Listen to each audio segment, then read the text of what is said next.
Hello and welcome to the third tutorial in this series. This tutorial will be about the Point Defence Missile Riposte. So a bit of an overview of the missile. It's the only point defence missile in the game at this point in time. It is ineffective against warships, so it's only capable of intercepting incoming missiles and torpedoes. The riposte is faster than all other missile types currently, however has a much shorter range.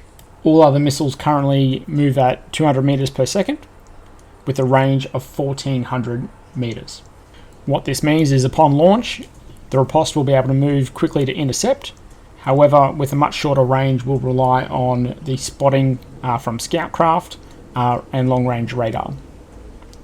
The warhead type is blast fragmentation, so upon detonation, it'll be able to damage surrounding incoming missiles. The downside is the seeker type is command guided, so it will require a tracking lock and is easy and open to disruption via jamming. The riposte is fired from a dedicated launcher, being the VLS-123 launcher. At size 2x2x2, this is the smallest component within the game and can be used by all other ships shown below. At only 5 points for the launcher and only 2 points per missile, a fully equipped launcher will only cost 51 points. However, like other launchers, once all the missiles are expended, there are no more for the game.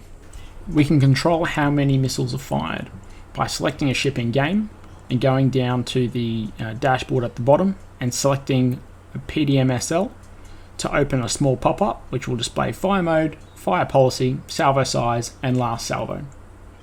Each of the options under Point Defence Missile are now displayed on the screen and we'll go through them. Firstly, fire mode. Automatic, manual and torpedo is fairly self-explanatory. In the automatic mode, upon detecting missiles, the ship will calculate how many ripostes to fire. In manual, the player must select to initiate the firing of point defence. And in torpedo, point defence missiles will only be launched when torpedoes are detected inbound to that ship. Fire pole or fire policy will determine how many salvos are fired at incoming missiles. We can choose to fire either one or two groups of ripostes at incoming missiles, or max DOF. I believe DOF stands for depth of field, so the calculation between the nearest and farthest, which will mean, in this case, the ship will continue to fire a salvo and then another salvo until all incoming missiles are destroyed. Whereas if one or two is selected, firing will cease after that salvo has been completed. The size of a salvo is determined by salvo size. So for each incoming missile, a number of ripostes will be fired based on what the salvo size is set at. So with one incoming missile and a salvo size of one missile will be fired. We will go through some examples of this shortly. Finally, last salvo will determine whether the ship fires an emergency salvo after all other salvos are complete. The best way to describe this is if the fire policy is set to one salvo, and after that salvo there are still incoming missiles. If last salvo is set, another salvo equal to the salvo size will be fired to try and destroy those remaining missiles.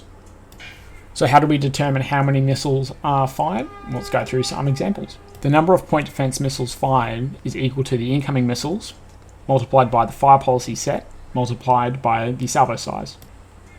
In the first column of incoming missile 1, if the fire policy is set to one salvo and the salvo size is 1, we'll fire 1 point defence missile.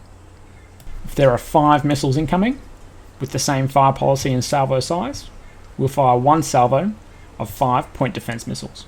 As we increase the fire policy and salvo size to 2, when one missile is incoming, we'll fire 2 salvos of 2 missiles for 4 missiles fired.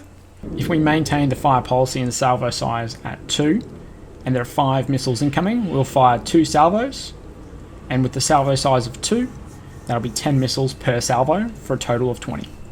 I was able to test all these scenarios within game, however, trying to get the AI to play along at a larger scale was a bit more difficult, so I haven't been able to try too many larger fleets or increase multiple ships yet.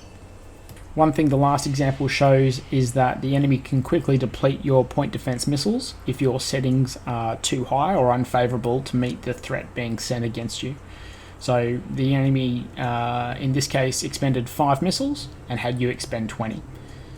Noting that a launcher can only hold 23 missiles. There are only 3 missiles left in that launcher, otherwise that component is now useless. So remember to manage your resources effectively and potentially look at changing your policy to suit the threat or using manual to control when you launch these missiles.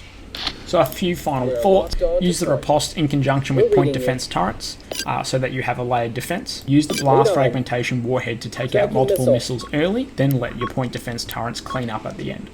Consider using the manual fire mode to control when these missiles are released, particularly when they are in limited supply.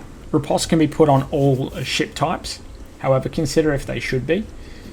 Potentially based on your strategy, it may be better to only maintain the riposte on the larger ships while freeing up the smaller ships for other pieces of equipment.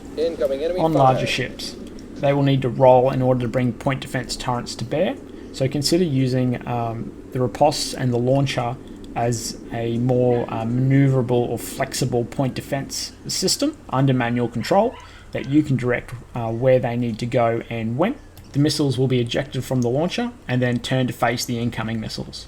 This may save your ship, as the ship will not have to roll in order to bring its point defense turrets to bear. Remember, a missile will move faster than your ship will be able to roll.